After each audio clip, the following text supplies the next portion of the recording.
Okay, I started the recording. I was pointing at Laura. Okay, so today we are put this out to the Slack group, and a couple of us jumped in. We're going to build a character wheel off of a short story because we've done movies. And one of the comments, Sully, I think it might have been your comment in the, or maybe it was somebody else in the Slack group, was like, "Hey, doing movies is great, but we've got like 2 hours of stuff to work from. What if we only have a short story? Or like, what if we're working from nothing? How do we do a character wheel from that?" So in my efforts for fun, I reached back in my memory banks and was like, what's a character I remember from a short story that would be in the public domain, which means it's over 50 years old? And I was like, oh, A Good Man is Hard to Find by Flannery O'Connor. There are such fascinating characters in there. And I need to apologize up front. If anybody goes and reads this story after you watch us fill this character wheel, in the middle, there's some completely unnecessary and horribly racist language that I had completely blocked from my mind. So I apologize in advance for choosing a story with that kind of language in it. Not proud that I did that, and I will screen the stories I choose better in the future. Um, Although Laura claims I'm not allowed to choose any stories in the future anymore. No, for the second time, not only books, but now it's short stories. No, I'm done. No, I picked The Beloved, which I defend as an amazing book. I loved Beloved, but it was just heavy for the very first. Yeah, it was intense. Book club book. It was intense. And not having read anything other than the title, the first chapter was a little bit surprising. Ghost story. It's totally just a ghost story. That's all it is. Yeah. And then I picked Ernest Hemingway's The Sun Also Rises, which you also did not appreciate. Well, I couldn't stay awake long enough to appreciate it. And now I've chosen Flannery O'Connor's A Good Man is Hard to Find. Okay, it's over 50 years old. Can we just spoil it? Yeah, we will in a second. I want everybody to introduce themselves first. Yeah, I'll give a rundown of what it is. We'll totally spoil it. All right, Laura, kick us off. Who is you? Tell us a little bit about yourself. Well, what do you want to know? I'm Laura. I am Jeff's new book, short story, perhaps video vetoer. I'm yeah, you're gonna check all of Jeff's public decisions from now on. So I guess the way you like to describe me is the other half of this dialogue doctor team, where Jeff focuses on the writing and the planning and the story arcing. I focus on the editing and the how do we take the raw talent that you all have and smooth it out. And now you're a gatekeeper as well. It apparently, I need one. Yeah. Faye, tell us a little bit about yourself. I am Faye. I am a Canadian. I'm a veterinarian by day, and I write fantasy fiction. Nice. Sully, tell us a little bit about yourself. Well, I'm Sully. I'm from Spokane, and I do a little bit of fitness training. I do a little bit of writing, and that's kind of about it. Okay, tell us your fitness training website, please. Pardon? Tell us your fitness training website, please. Where can people find your fitness training? Oh, tsullyfitness.com. I do online sort of HIIT style classes, but they're variable intensity. So they're designed for any fitness level. Nice. And we are together as a motley crew because we're all in the Dialogue Doctor Slack group together. So let's talk a little bit about the story we're talking about. And I'm just going to give you a heads up. Spoiler alert, because we're just going to talk through the story. So the story is Flannery O'Connor. Flannery O'Connor, just a little background for people who don't know who she is. Flannery O'Connor was born 1925, died in the mid 50s, 60s, 64. mid 60s. 64. Yeah, 64. sometime in the 60s. Won a bunch of awards in the 50s. That's why that's sticking out in my head. She is one of the key Southern Gothic writers in American history. So what that means is she's from the South. She's from Georgia. She writes, her stuff is very dark and very weird, which is where the Gothic term comes from. That things always take a dark and twisted turn in Flannery O'Connor's work. And if you're curious what I mean by dark and twisted turn, I mean like characters tend to start normal and grow bizarre, or just start bizarre. And there's a lot of murder and death, but not when you expect it. Like, it's not a murder mystery. So it's disturbing. That's the Gothic side, is it's disturbing. The Southern Gothic side comes from her themes, which she's highly critical of the Christian saturated 1940s 1950s culture that she was raised in. So, for example, in the story of Good Man, we're not going to talk about themes, so I'm just going to spoil themes. I mean, we could talk about themes. I'll ask you guys what you think. But one of the themes in A Good Man that's hard to find is the absence of good men, even though one of the characters, Bailey, is what should be in O'Connor's culture the ideal guy, right? Like, he's a faithful husband who has 3 kids and is also taking care of his mother, and they're going on vacation. So, right, like, there's all these signs that he's reading the newspaper at one point. Like, there's all these signs that point to him that say that, like, he should be the hero of the story, and he is not. And then what she would kind of champion, the person she kind of champions at the end of the story as the one who actually has a story of grace, which would be a theme that she plays with a lot, is a serial killer. So, or I mean, an escaped convict who's murdering people in the highway. I don't know if that makes him a serial killer, but technically he didn't do the murders. Technically, true. He ordered his team to do them. He orders his boys. And so that's another thing about O'Connor, is she does weird things with symbology. So, like, for example, the Bailey's wife never gets a name. She is the mother of children. That is her name, the mother of children, which is super important for O'Connor, because I think she's pointing out what the woman's role is in this, what we would now call white Southern evangelicalism's kind of place. Her role is to be the mother of children. She doesn't need a name. That's all she does. And she carries a baby through the entire thing. Even in a car wreck, she holds on to the baby. So O'Connor has all these themes running through them. She always turns the culture that she's critiquing always goes dark, right? Like, it's always bad. They are always the villains, and it's always bad for that culture, which I think is part of the reason I'm drawn to O'Connor, because, I also grew up in that culture and also struggle with a lot that comes from it. So I've always had a connection to O'Connor. Before we start talking, there's 2 things I want to do. First, I want to talk about how the story made you feel, because we've been talking about that on the podcast. So I want to talk about how O'Connor made you feel, and then we'll do the character wheel. But before we get into that, let me give a quick rundown of the plot. Laura, you want to give a quick rundown on the plot? Sure. Okay. Do that. So it starts in the kitchen. Characters are, as Jeff mentioned, the story is mostly narrated by the grandmother, who sees her adult son as sort of like the end all and be all of what family should be.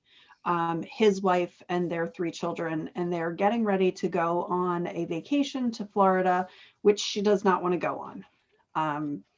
They get in the car, and as they're driving, there's some annoyances in a car, as a road trip always does. They stop for lunch and they get back in the car and they are driving, and the grandmother begins reminiscing and remembers a house and starts embellishing what the house has in it. And the children want to stop and the father doesn't. So hold on one second. Super important theme in O'Connor, especially in this story, is that nostalgia is something that kind of characterizes these villains, that they always want to like look back in time and think of the past as better than the present. Sorry, go ahead. Sure. So the children throw a temper tantrum. The father pulls the car over and has this "you better be quiet" moment, agrees to go to this house down a dirt road. And anyone who's ever seen Wrong Turn or any of that genre knows that that's going to be bad.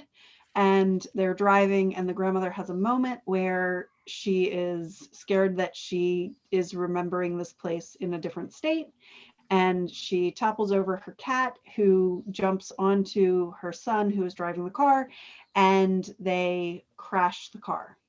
Meanwhile, as this is all happening, there is a convicted felon who is on the loose, who escaped from a nearby prison.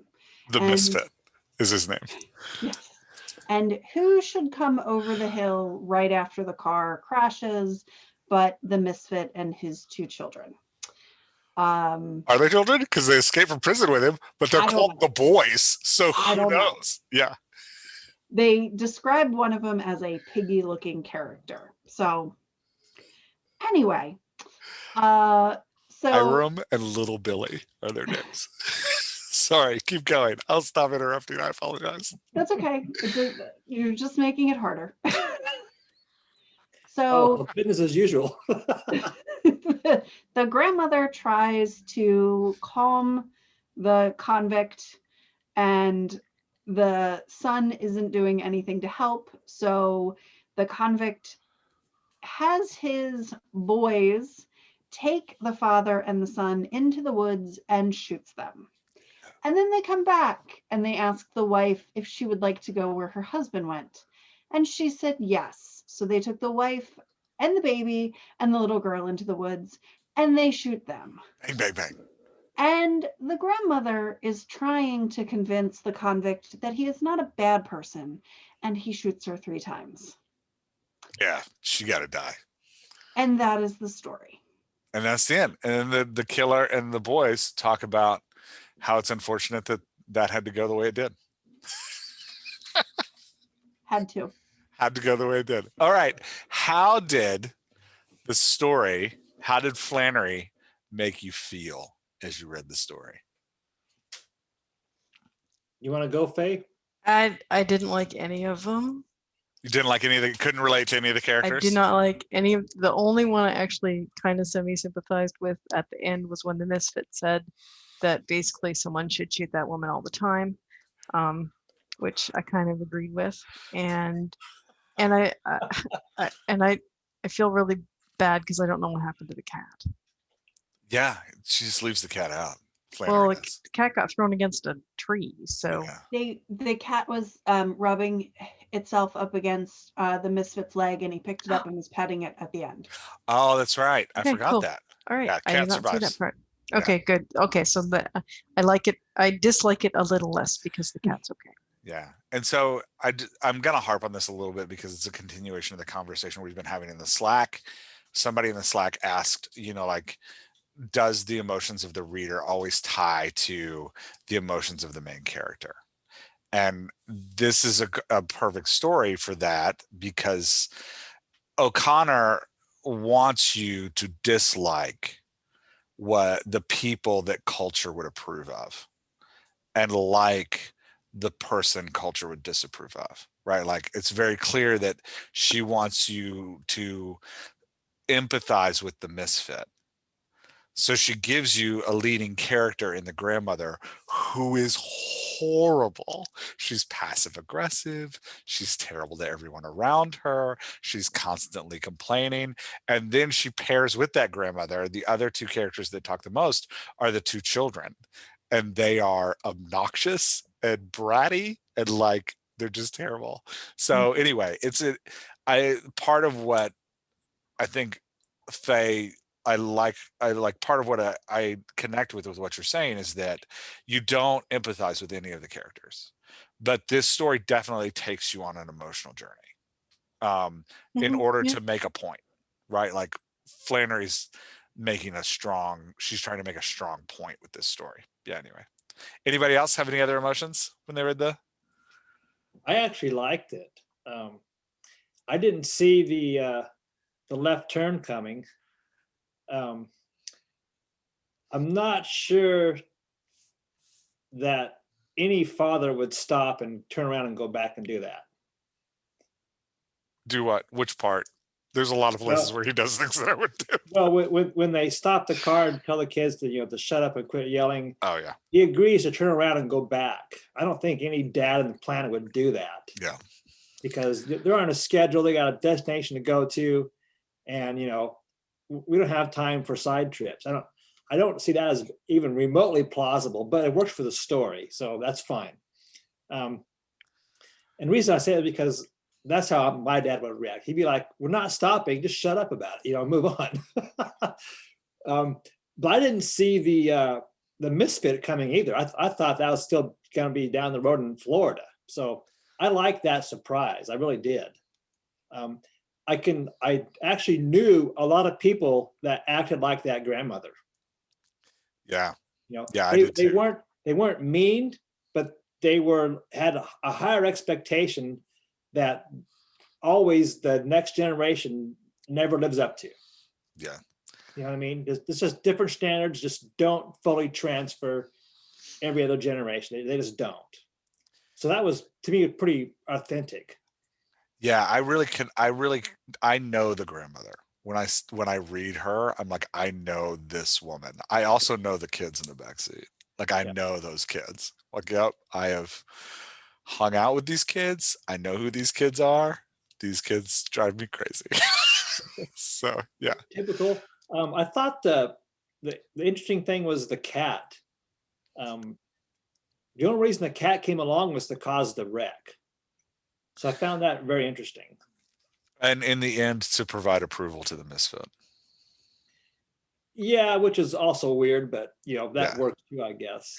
Well, we've talked about in other podcasts, or maybe on the Slack. I don't remember where we've talked about it. But when you have a dislikable character, one way to get people to connect with him is by having someone else in the cast connect with him. But I can feel O'Connor's pain because she's killed everyone but the bad guys. So, the only person left to approve of the misfit is the cat. Yeah, I did find it a little bit odd that she went to a lot of lengths to try to make the reader empathize with the misfit. I mean, that was pretty obvious, and I had to pause and just kind of wonder about that for a second, because that's not the norm, really, with that sort of a dispassionate sort of character. But yeah, still a good story. I enjoyed it. And for those who haven't read the story, what O'Connor does is she gives the misfit space in kind of the last 2 pages to tell his entire life story in this conversation with the grandmother. Yeah. Which makes him weirdly relatable, and he shares details like he's been wrongfully convicted. He shouldn't have even been in prison from the beginning. And that's why he's now killing people, because he doesn't feel there is any truth to what is good and what is bad. Mm-hmm. Yeah. Laura, how about you? What did you feel about the emotional journey of the story? So this is an interesting one for me because I felt no emotion other than annoyance. So, but that wasn't me. That wasn't no. It was at the story. So this is no surprise to anyone who's listened to the podcast. I am a lazy reader, and everything was caged outside of dialogue, even stuff that could have been dialogue. Yeah, that's true. There were patches of dialogue, and in those moments, especially early on in the story, I was able to connect to the story, but not to the characters. the first couple of pages, I think it was easier, but then the dialogue was so few and far between that I had a really difficult time finding that emotional connection to what the characters were feeling. It was a really good example of telling your readers how everyone is feeling instead of showing the readers. So in the place where the children were so annoyed at the grandmother about all the reminiscing and all of the like, let me point out this thing and let me point out this thing, it was like 2 sentences. We didn't have time to feel what the kids were feeling. I think that there was an opportunity in the story to really take us on an emotional journey. And as a writer, she was shortcutting that, which made it more difficult for me. So then by the time I got to the end and there was heavy dialogue, I was like, You're like, I don't care. Yeah. I have no emotional connection to this. And honestly, if we weren't talking about it today, if I hadn't needed to talk about the character voices, I would have just put it down and not gone back to it because I had no emotional connection. And I don't know about anybody who's listening, but I'm too busy to put time and effort and energy into entertainment that doesn't evoke feeling for me. So Yeah, I think those are all excellent points. Were you gonna say something, Sully? I'm sorry. Yeah, I actually feel the opposite with the kids. I actually picked up on their reaction to the grandmother right away, and fully got that. So in the first scene, yes, but then by the time they were in the car, maybe because I've been there and done that. I don't know. Growing up, long vacation trips with everybody, I fully got that. So that was. It didn't take much for me to pick that up at all. good. Yeah, Work for I you. connect to it, but I'm also cheating because one, I tend to lean toward academic literary work. If you don't know that already, if I listen to this podcast. Really, which is why I picked this month's book for the book club. Yeah, it's really good too. I'm really liking it. Yeah, because it's not literary. It's like enjoyable storytelling. What'd you pick, Laura? Borrowed Time by Borrowed Tracy Clark. Time. Jeff's gonna show it. Borrowed Time by Tracy Clark. It's about a PI in Chicago. That's really great. So next Tuesday, next Tuesday we're talking about that. But Laura, I also get what you're saying, that O'Connor leans very heavily on symbology, like the grandmother's hat. She goes on for a long time about the grandmother's hat to show this, like, I mean, I would say, I don't know, other critics who are smarter than me might disagree, but I would say that what she's showing is this kind of artificial sense of society, that like the grandmother has this like artificial sense of what is proper and good. She has white gloves, like she describes the white gloves a little bit, and just this kind of like, and even makes a statement that like she wears the white gloves because this is what a lady does, right? Like, so this like artificial sense of society. Anyway, any other thoughts on the emotional journey of the story? No. Okay, cool. Let's do a character wheel. And for this, Laura's like, yes, I can't wait to rip this up. For this character wheel exercise, I want us to pretend like, because this is a lot of times, so people are like, how do I get a character wheel started from scratch? And this is one way to do it. This is how I commonly do it. And I've talked to other writers who do this too. First, you start with a short story to see if there's anything even plausible in the characters. So you kind of just write the short story to be like, okay, I'm going to see if there's any good stuff in here. So like when I wrote my first series of novels, they came from a short story called The Window Washing Boy that I wrote first. And I just wanted to see, like, can I pull off horror? Can I pull off these monsters? Can I pull off this character Jose? Like, how does this feel? And I liked writing the character Jose. I liked his voice. So that's when I started from there and built the character wheels, and then I built the books. Or my second series, Mo and Stacy mysteries, The Adventures of Watkins and Hal, I started off with a short story about Mo going to a morgue, because I had this idea. I was like, what if a detective could relive people's memories? And so I was like, okay, well, let's play with that, and let's get 3,000 words on paper, and if I enjoy the characters enough, maybe I can push them to a whole book. And I do that all the time. Like, I have I write just one-off short stories whenever I get a weird idea and experiment with it. The next series I'm about to write, that I'm working on now, is a short story about a government bureaucracy that whose job is to help ghosts move on to the next life.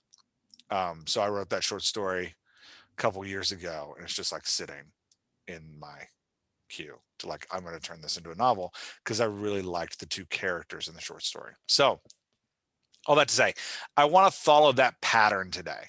And that's why I made us read this short story. So we have these characters. We got grandmother, Bailey, children's mother, John Wesley, the younger son, June Starr, the daughter, the misfit, and Red Sammy.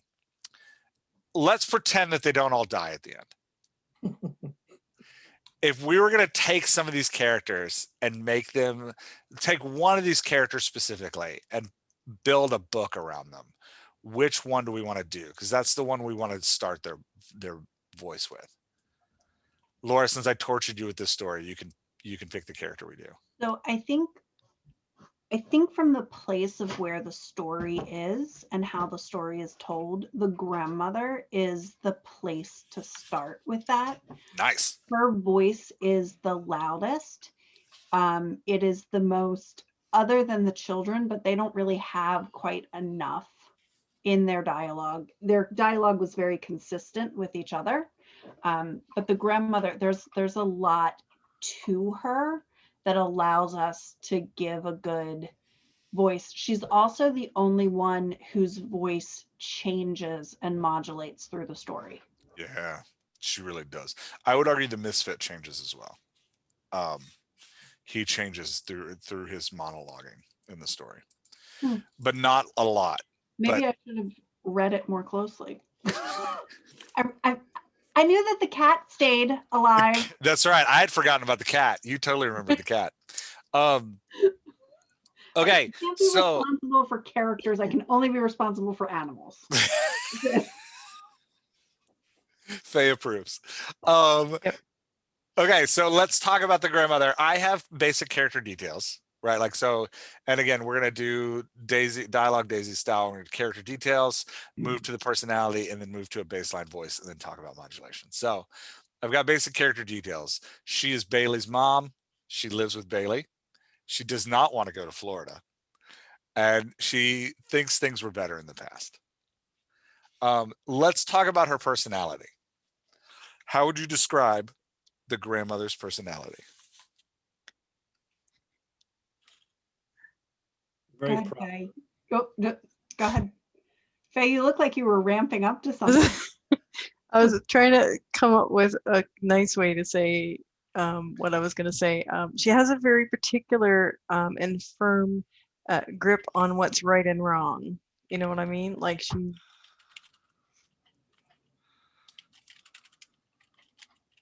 Yeah, there's definitely Yeah, a like moral that. code there, although it's not real clear what it is.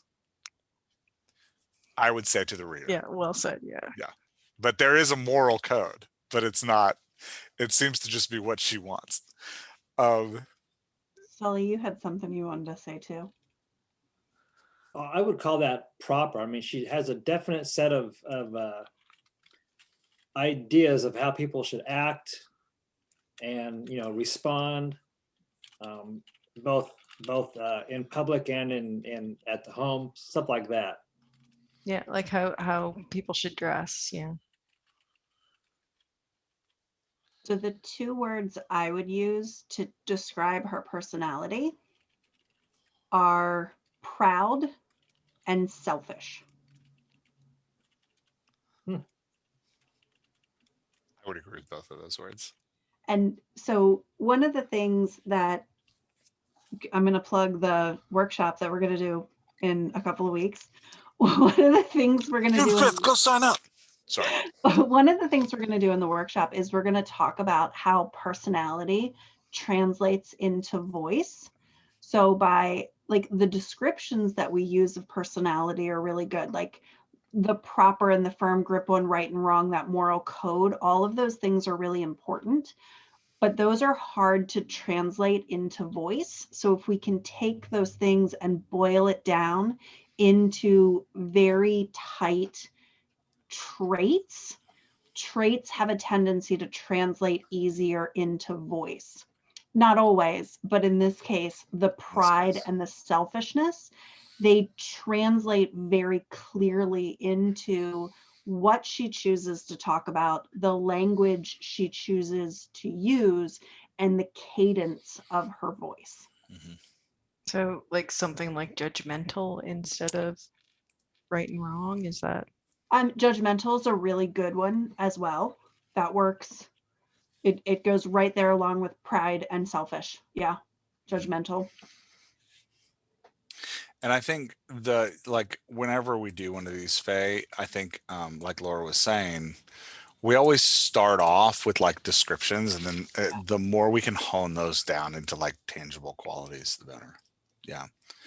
I'm gonna add one that's I actually love her character for, which is passive aggressive and complaining.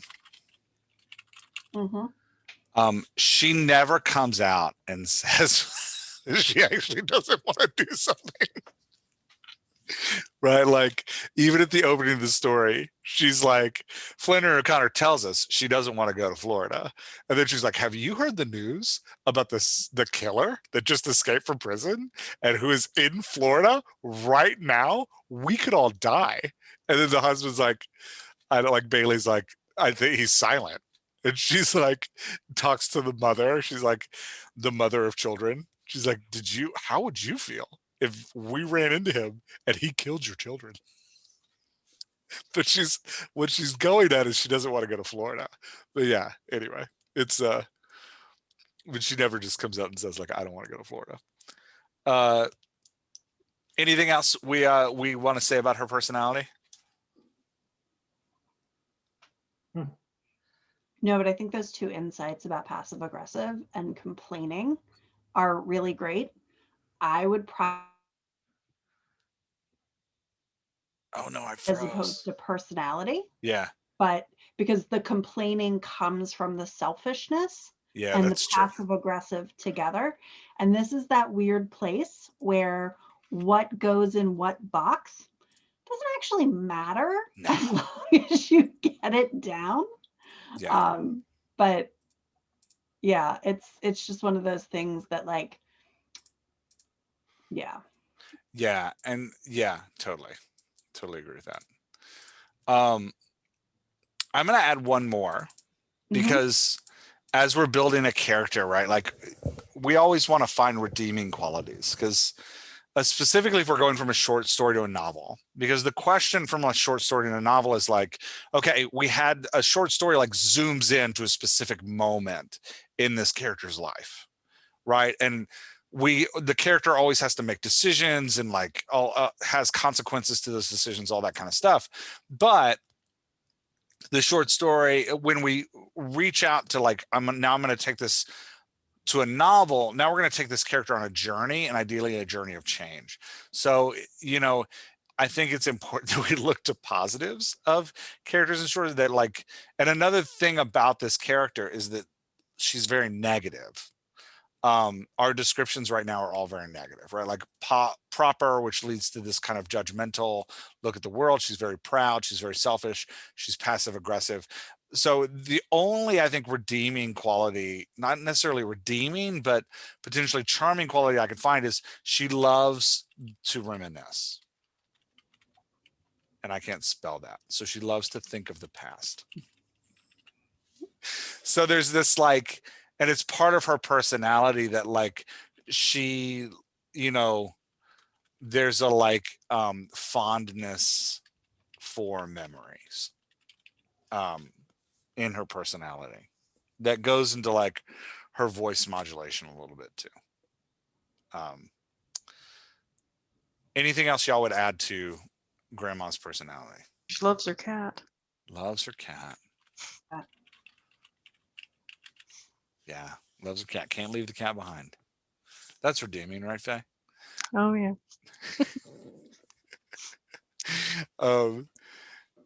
Yeah, this is a fun total sidetrack story, but my 6-year-old has he and my wife and a couple of kids went to Party City to like buy stuff for my son's upcoming graduation party, and he saw a stuffed cat there, and he has been quasi torturing us because we won't buy him a cat because I'm allergic to them. And but he doesn't understand allergies. He's 6, so he's named the cat Mrs. Sprinkles, and he carries this stuffed cat around with him everywhere now. He drew her a collar yesterday and taped it around her, and it says Riggs loves Mrs. Sprinkles. Anyway, speaking of people who love cats, my 6-year-old Riggs loves Mrs. Sprinkles. Okay, anything else we want to say about the personality? Okay, how are we translating the personality into the voice, or what does the personality sound like? Are you going baseline first, or are you going on notes on character voice? Do you have any notes on the character voice? I didn't have any notes on the character voice, so I'm just going to skip it. I do. So character voice contains a couple of different things. It contains like what they're going to talk about, and it also contains how they're going to talk about it. So when we're talking about what the character voice is going to talk about, this character is going to complain when anything doesn't align directly with what they want, but they are also not going to acknowledge when things do go the way that she wants. So like when her son does turn the car around, there's no acknowledgement of that fact. So that's an important thing for us to think about in translating personality into voice, because we're going to who she is at her core, and we're translating that into how does that present itself in what she's choosing to talk about. When we're looking at pride, she's very proper. And Sully, you used this word earlier as you were describing her personality as well. The language she uses is very formal compared to the language of the other characters. So that's something that we want to think about as we're talking about character voice, even in times of like turmoil.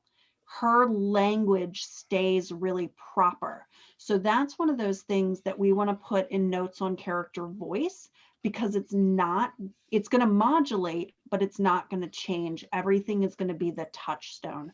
So when we've done these in the past, we tend to go from personality right into the different columns or the petals on the daisy, because we want to think about how they are in the moment. But if we hit that notes on the character voice first, like that's the center of the daisy, because they're all stemming out of that. So that properness, the formality of the voice is really important to her. Then the selfishness and the judgmentalness, those again. Before we go there, let's pause for a second, because the properness of the voice, another thing that I think does really well in the story, and if I were charting this into a novel, right, like the misfit is a great antagonist for her because his voice is completely lacking in formality. Mm-hmm. Right. So we have that they share their like ambiguous moral code, but their voices are opposite. So it makes for a really fascinating conversation at the end of the story. Sorry. Mm-hmm. Yep. I to cut you off. That's really great. And I'm glad you brought that up, because his voice is very uneducated. So there's a lot of like misused words and grammatical errors, which actually puts her more into that formality and that grammatically structured. Now, it's a dated story, so it's written in 1950s cadence, but it's still like proper at the time and grammatically correct from the time. There isn't a change there. Well, and what you're saying is that it's grammatically correct. Also, like what you said earlier, is it's also in comparison to like Bailey and like the kids, right? Like she feels formal in her language. Yeah. So let me ask you, if and when her voice does modulate, say the tension suddenly jumps or whatever, she would most likely still speak in the proper tones, wouldn't she? Mm-hmm. She does. It actually, she gets more formal. Mm-hmm. Okay, yeah, that's what I thought. That makes a lot of sense. Yeah. Yeah, it Yeah. actually gets stronger in relation to him. And it's again that passive aggressive where he's being grammatically incorrect, so she's strengthening her position in that. Yeah. Okay, Laura, you were going to say something about the judgmental side of the voice before I cut you off. Yeah. So the judgmental and the selfishness, these go to what she talks about. She only talks about things that are important to her, with the exception of when she talks about curling the granddaughter's hair, but that is only about her because it's not really about the granddaughter, it's Mm-hmm. about her time. Like, Yeah. well, this is you not giving me Mm-hmm. the recognition that I deserve. So like she never comments on anybody else's feelings unless that person aligns with her moral compass. And that's where that selfishness and judgmentalness comes in, because when she aligns with you in your moral code, you're immediately her ally. But when you don't, your feelings don't matter. Yeah. And I'm going to add to that and say she never actually says what she feels. Yes. Right, which is an important voice note Mm-hmm. because it goes to that passive aggressiveness and that like it goes to her kind of proper worldview. Yeah, but she never comes out and complains. She's always complaining, but never directly. Mm-hmm. Yeah, she's Right. very selective in what she chooses to speak about, and it's almost always used in manipulation of others. And Faye, I'm so glad you brought that manipulation up, because in last week's Slack writing prompt, we were talking about how to get somebody to influence somebody else. And one of the main character dynamics that I left out of the editing prompt was this passive aggressive nature, where there's this manipulation of the language that we use. And there's a great line of hers in the story there, so there was some redeeming qualities to the story, when they're like, she's trying to convince her son to turn the car around. Instead of saying like, can't you just give an old woman what she wants, she says, it's an educational opportunity for your children. Right? Like, Yeah, here it is right here. I've got it. I'll share it. All right, he shouted. He drew the car to the stop on the side at the side of the road. Will you all shut up? Will you just shut up for 1 second? If you don't shut up, we won't go anywhere. It would be very educational. It would be very educational for them. The grandmother murmured. All right, Bailey said, but get this. This is the only time we're going to stop for anything like this. This is the one and only time. The dirt road that you have to turn down is about a mile back. The grandmother directed. I marked it when we passed. Anyway, sorry. It's a great line. But that's that manipulation that Faye is talking about, is that she knows which buttons to push to get what she wants, though she wasn't able to do it at the beginning when she was trying to talk them out of going to Florida. Yeah, she's super trying though. She's Mhm. trying, and I think part of the reason she didn't get him at the beginning, I mean, we could go into Bailey's personality, but he doesn't care what she says. He's actually responding to the children. Mhm. So there's a whole weird relationship dynamic going on there. And it's funny that you say that, because Sully, you said at the beginning no father would turn around, except that his children act the way that they do because they're used to getting whatever they Oh want. yeah, Right. They know how to manipulate. the children are totally in charge of that family. Yeah. Clearly. That wouldn't happen in this house. Oh. Okay, any other thoughts about the grandmother's voice? Faye, you look like you got something churning. No. Okay. All right. So this is a real, like, this is one of the reasons that American literature considers Flannery O'Connor one of the masters. Like, this is a powerful voice. It's obnoxious and you're going to hate it. But going back to what we were talking about earlier, that's a little intentional, right? Like, she actually wants you to be annoyed by the grandmother. Because for her, the grandmother kind of represents this lifestyle. But anyway, and she's designed this voice in this way that's really fantastic. Yeah. I actually didn't find the grandmother as annoying as the rest of you did. Oh, I did. I have a sore spot for passive aggression though. That's like one of my triggers.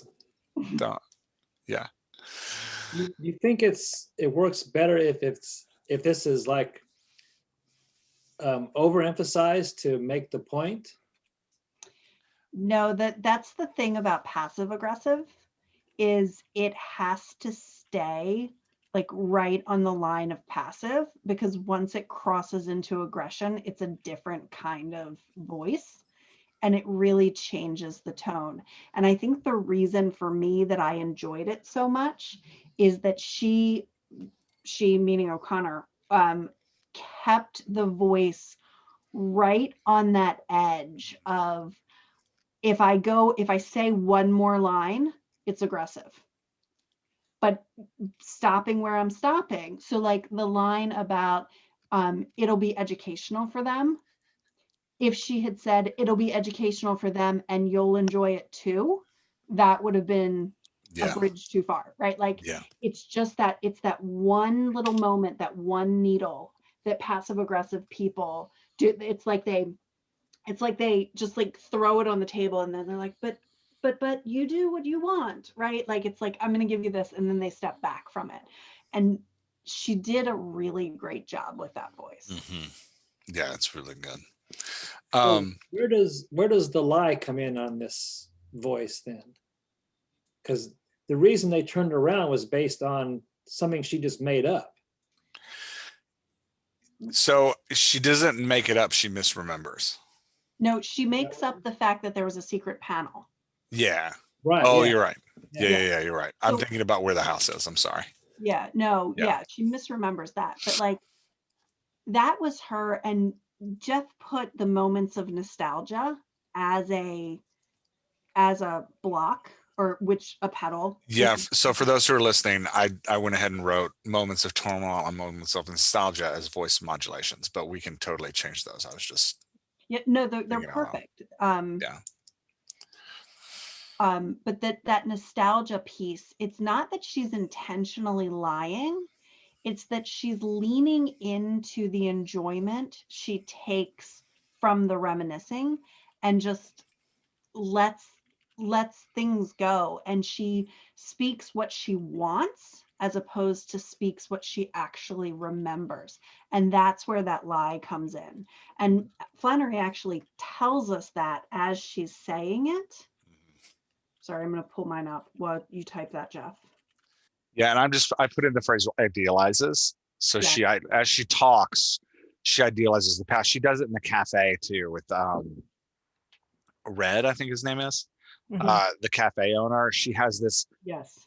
And so what this is, if we're talking about, as we like modulate a voice, we suppress some aspects of the voice and encourage other, and like what's the word? Suppress some aspects of the voice and then lift up other aspects of the voice.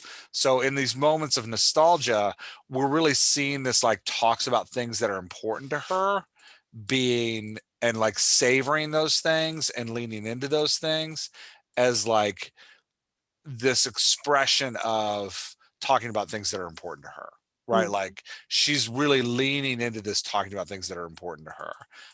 But you'll notice something that gets suppressed when she's having a moment of nostalgia is her complaining, and passive aggressiveness goes away. doesn't fully go away, but diminishes, right? Like starts to die out. She's not complaining when she's reminiscing. She doesn't really complain in the cafeteria, except to give a shot at her grandkids, and she's like, "You should be ashamed." So yeah. Anyway. But in that moment, she's not being nostalgic. In that moment, she's having a moment of turmoil because her prim and proper has been pushed. Yes. Yeah. Right? She's actually flipping from like nostalgia, to embarrassment. Yeah. Yeah. Yeah. So, okay, so I found the line. Oh, read it. It says, she knew Bailey would not be willing to lose any time to look at an old house, but the more she talked about it, the more she wanted to see it again and find out if the little twin arbors were still standing. There was a secret panel in the house, she said craftily, not telling the truth, but wishing it were. And the story went that all the family had the silver hidden and blah, blah, blah. So it's like, it's telling us that like she's manipulating the story. So, but that also reminds me that in moments of nostalgia, her language slows down. The pacing of her dialogue is pushed further from each other by more non-dialogue. Yeah. I guess we can call that prose. And sentences tend to be a little bit shorter. Mm-hmm. And so dialogue is separated more by prose, which gives that feeling of like everything slowing down, and it really adds into that like feeling of savoring this moment, right? Like everything slows down by adding this prose in between the dialogue, and it has that sorry, I keep losing my words. It has that a little bit shorter in sentences and less formal, like less long, complicated words. Right. She's giving us a piece of the puzzle, and then she's thinking about it herself. And then she's giving us another piece, and she's thinking about it herself. Yeah. And it's that, but the paragraph is long. So she's in control of the conversation, but we as the reader are slowly feeling it with her because she's only revealing a little bit of a piece at a time. This is one of the very few places that I appreciated having prose between dialogue, because it slowed me down. As a lazy reader, I tend to skip these things.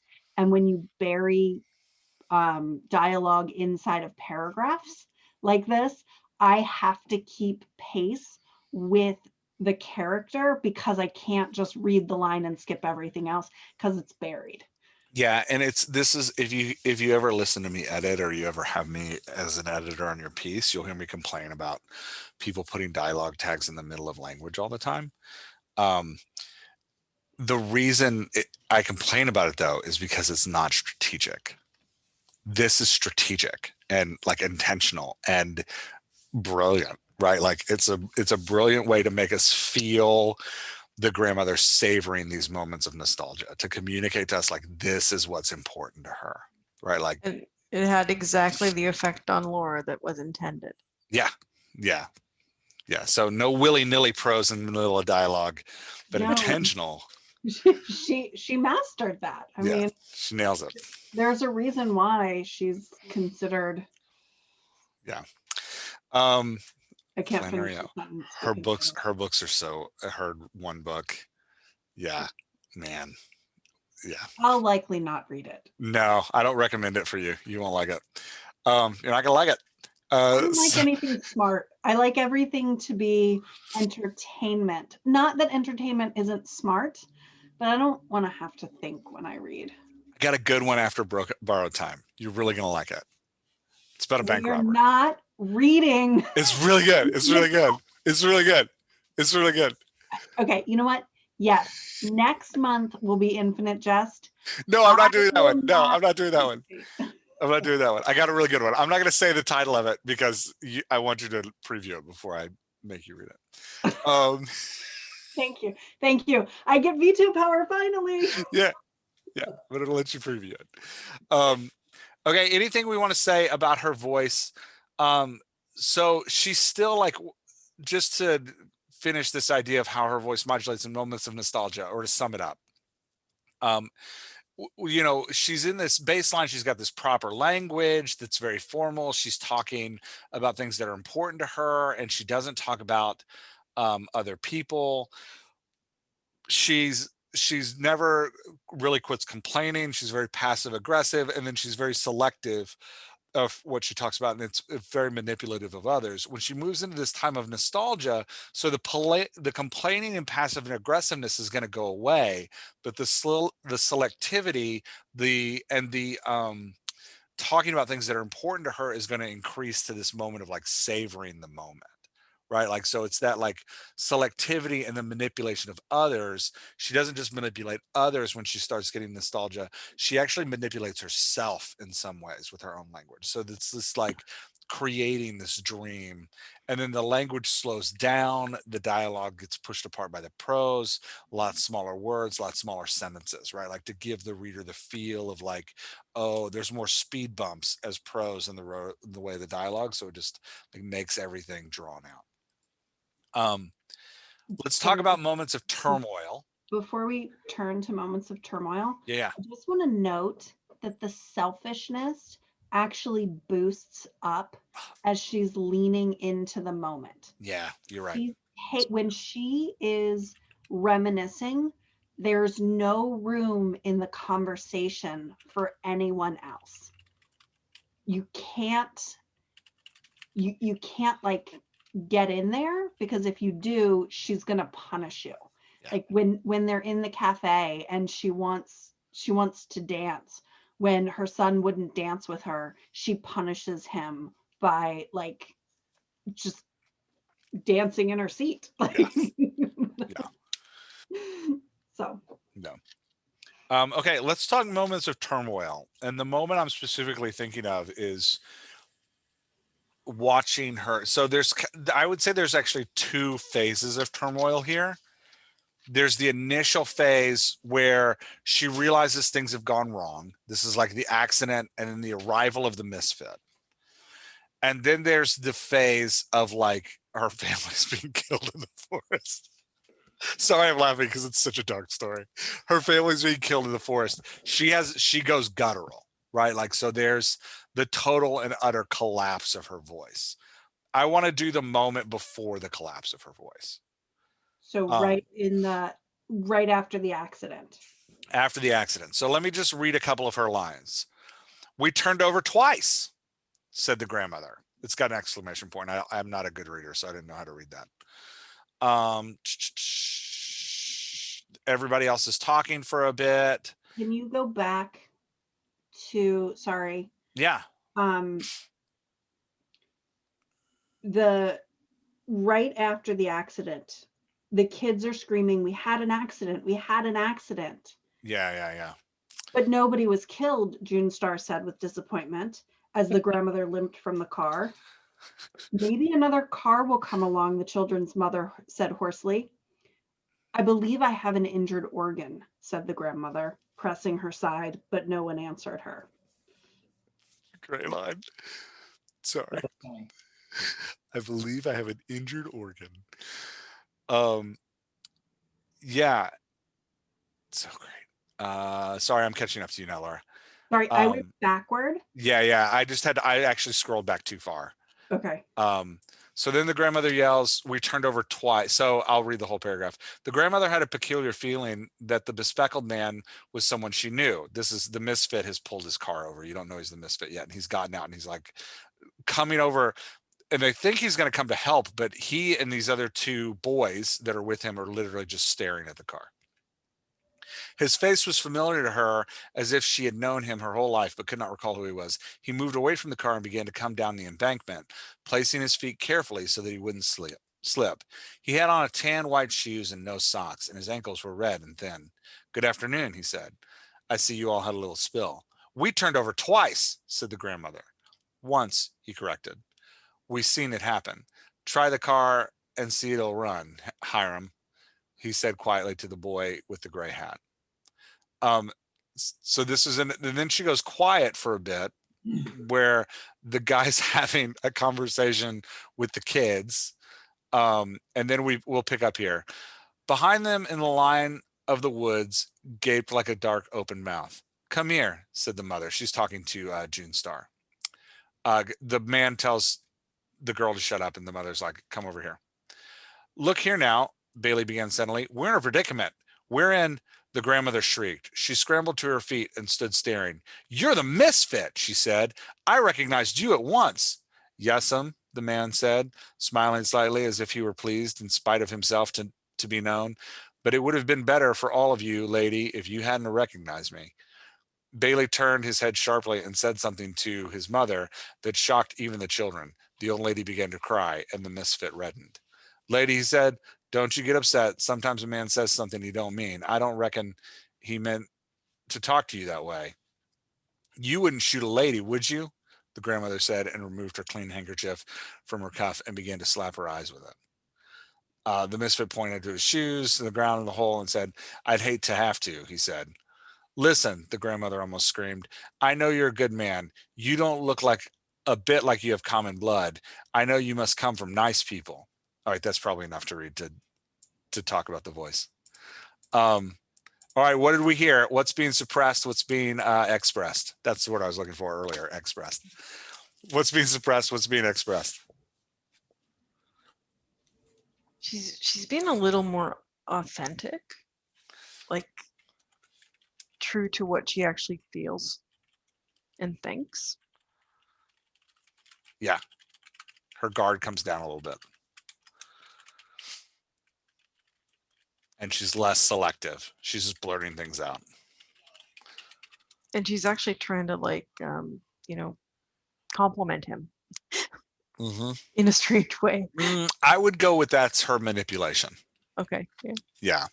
Like, I think the manipulation gets expressed. She's trying to manipulate through the whole conversation with him. She's trying to manipulate him into not killing them.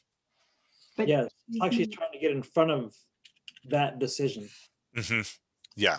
From the moment she figures out who he is. Right. Yeah. But she's manipulating the situation even before she knows who he is. She's absolving herself of responsibility by telling the story she wants to tell. Oh, I'm hurt. Oh, we turned over twice, right? Like it's almost that same nostalgia where she sees it in her head the way she wants it to be. So Faye, you're right that her guard is coming down, but when her guard comes down, she actually spins the story less truthfully because she wants to make herself look better in the story. And that goes back to the selfishness and the pride that she has. It can't possibly be her fault that they're on a dirt road and that it was her cat that flipped the car. So she's the one who's hurt.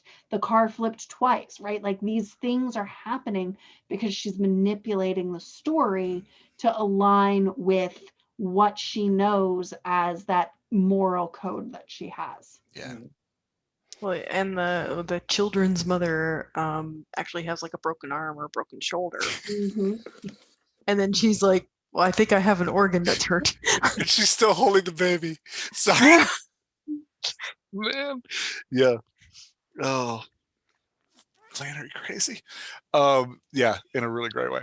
So yeah, so the voice remains. So we're saying the she keeps the formality of the voice, although there's more exclamations, which kind of lead to that, like her losing control. And if we were to go all the way to like so if we take it all the way to where she just loses her grip, she ends up just screaming words in the end, right? Like, so that like that growing in exclamations, the loss of control of her voice, this is like a stepping stone to when she's gonna like emotionally lose it, and she's just screaming her son's name. Yeah. And she also begins to repeat herself. Yeah, she in that last voice, she becomes very repetitive. She like And you can see, like, when we're talking about like a voice modulation, you can see here that like she's moving from being very selective about her words and very selective about what she enters into and highly manipulative to now, in this moment of turmoil, of like increased anxiety and stress, she's more manipulative, but she's losing that ability to get selective about what she's saying. Things are just kind of coming out. You're the misfit, right? Like, and everybody's like, why would you say that out loud? So especially the misfit, he's like, wish he hadn't said that. So then you've got, but when she moves into this like final stage of like just agony and pain and loss, her selectivity is completely gone. And she's just like uttering screams, right? Like, and uttering yells. Yeah. Sorry. But her moral compass, her understanding of what good society should be, actually continues to come out and emphasize. So like when she starts talking to him about being a good man, notice that she says to him, you don't have any common blood, right? Like she's trying to align herself with him by elevating him to her level, as opposed to like kind of lowering herself to where he is. Yeah. Yeah. That's a great point. Anything else we'd say about her voice in a moment of turmoil? Okay, I want to read this line. It's rare, I think, we find in a story a place where we can be like, there's the modulation right there. But in this story, there's this moment where like, you're like, there it is. Listen, Bailey began, we're a terrible predicament. Nobody realizes what this is. And his voice cracked. His eyes were blue and intense as the parrots in his shirt, and he remained perfectly still. The grandmother reached up to adjust her hat brim as if she were going into the woods with him. They're leading Bailey and his son off to the woods to die.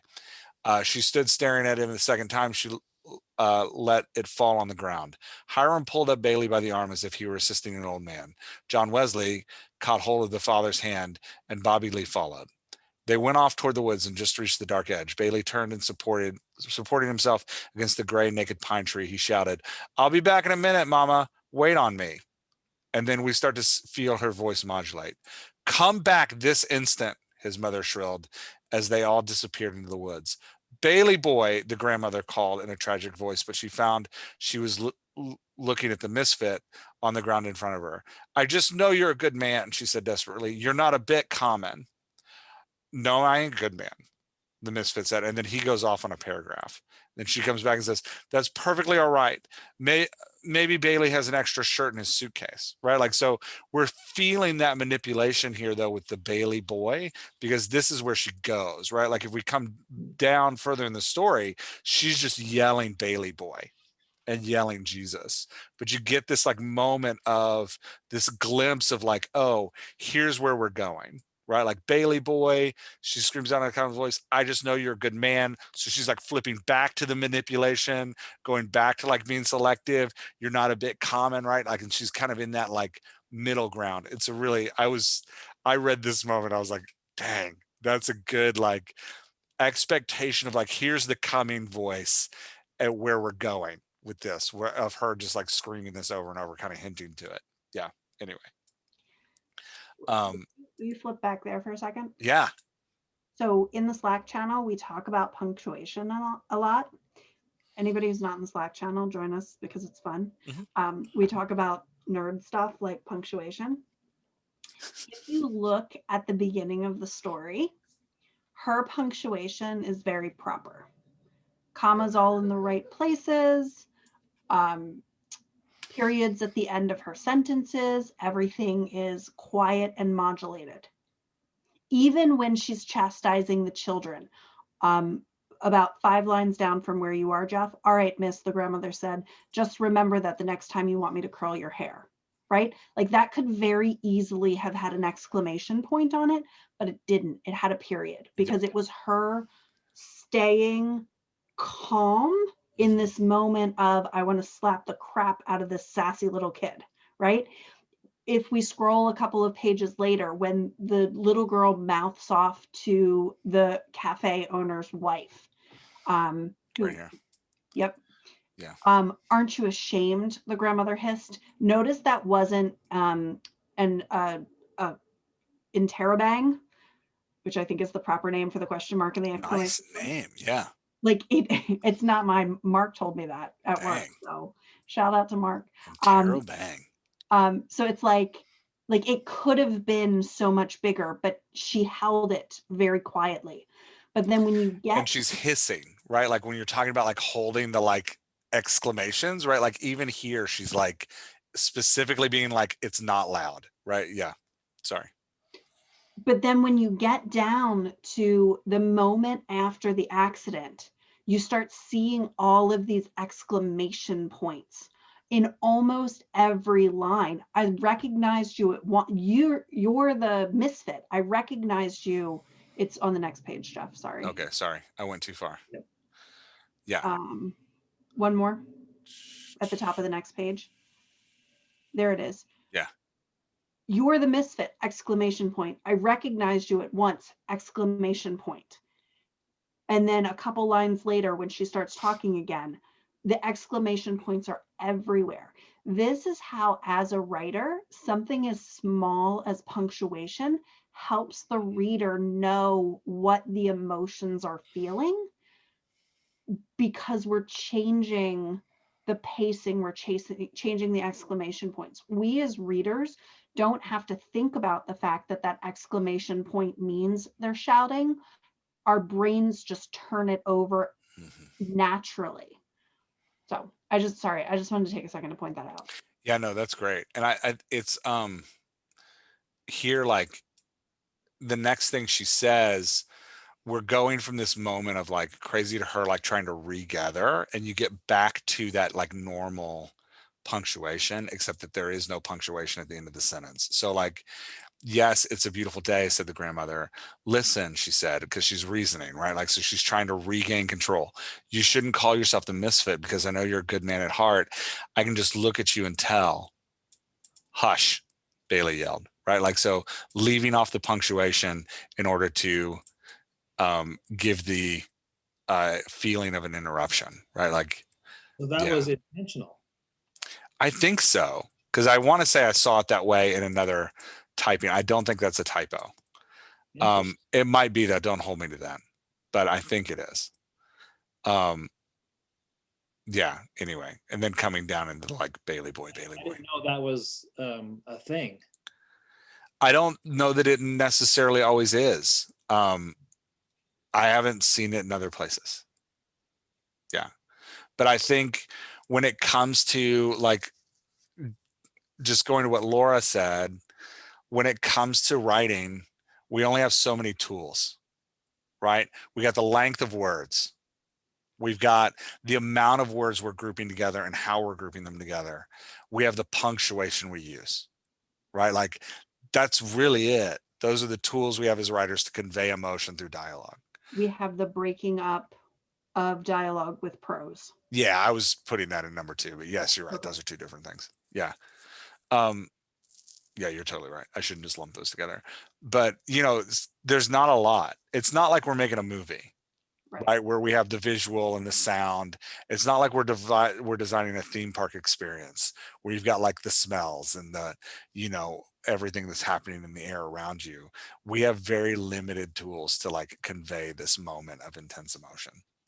And the trick is to use those things in combination to one another.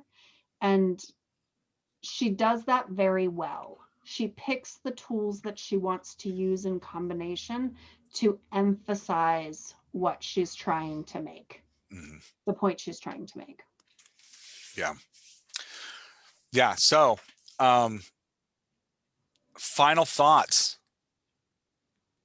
about Flannery O'Connor and the grandma. I think doing this character wheel based on a short story is for me was much more useful than a book or a movie. Cool. We'll do it again. I like this particular format a lot. I think for me it's more effective. So thank you. Yeah. Nice. Well, we'll do it more. And then I wanted to ask you, Jeff. And I'll finalize write the short stories. Again, I apologize. Lots of murdered babies too. Well, No, I make no promises. this was written before, your time and my time. How did you first come across this author? Oh, my relationship to Flannery O'Connor. I was oh man, sorry, I'm trying to sort out how much of this I actually tell. I'll summarize. In college, I was the evangelical I always complain about. I was kind of everything in that tribe that you might dislike.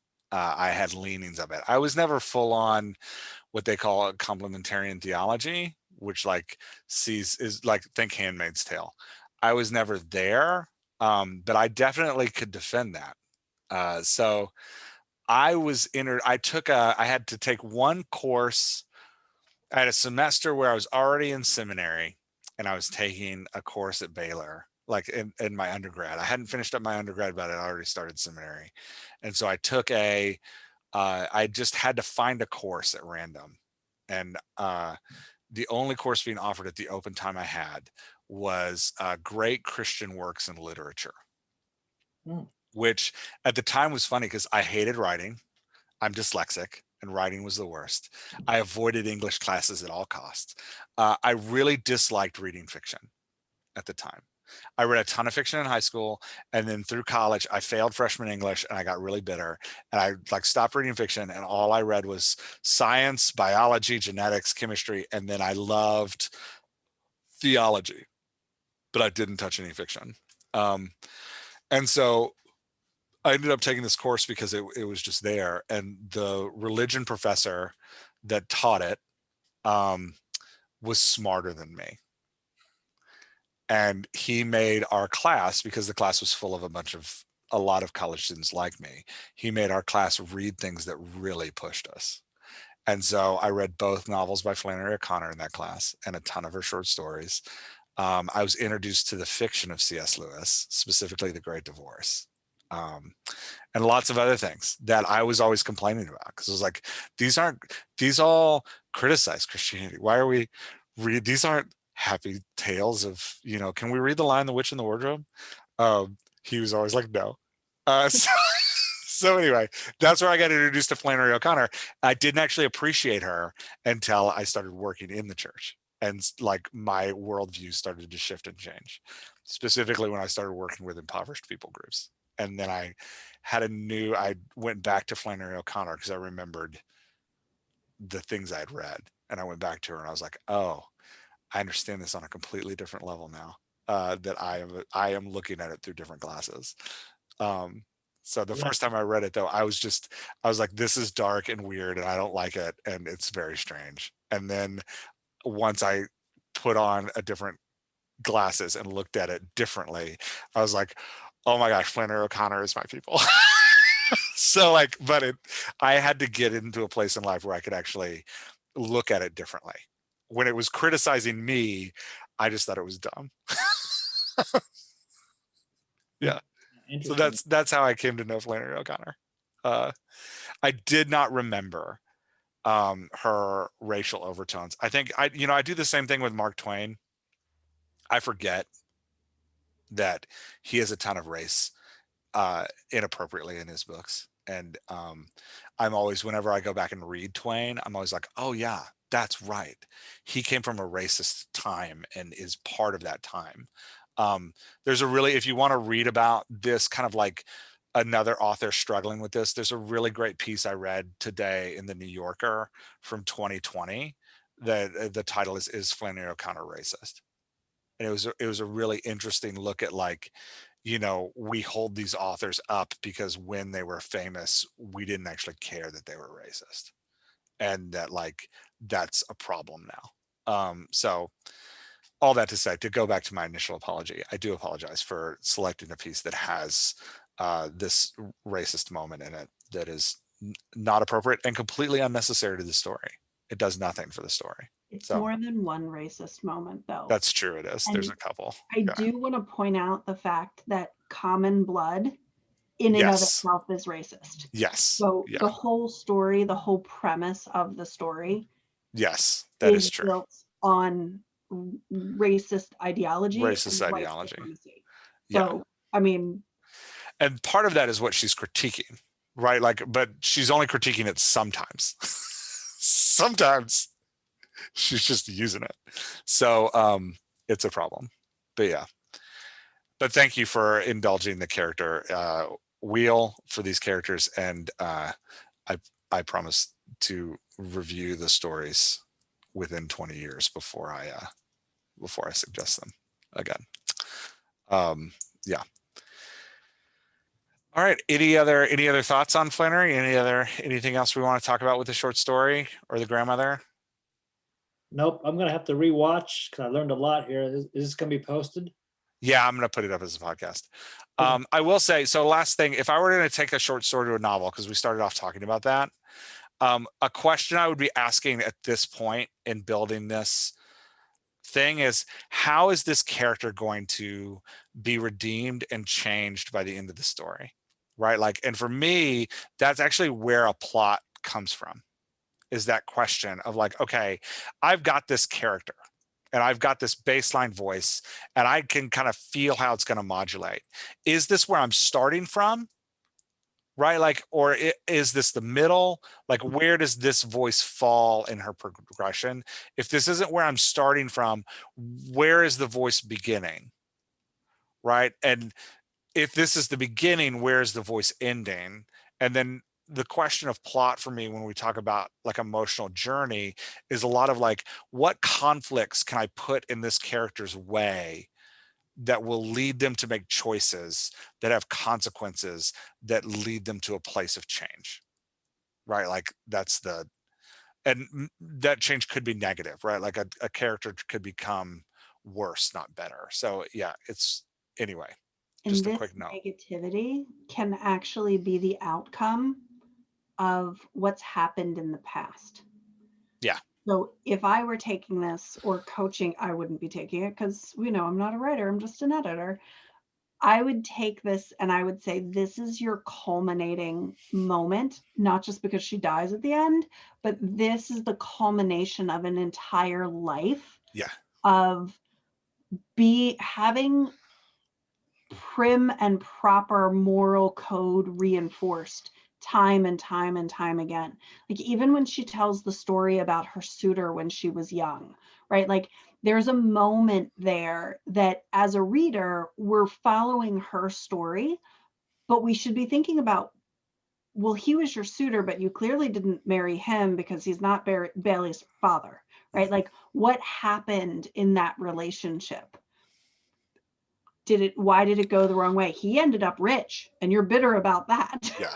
So like all of these things like you, and I like that you said that, Jeff, that this could be the middle, this could be the beginning, or it could be the end.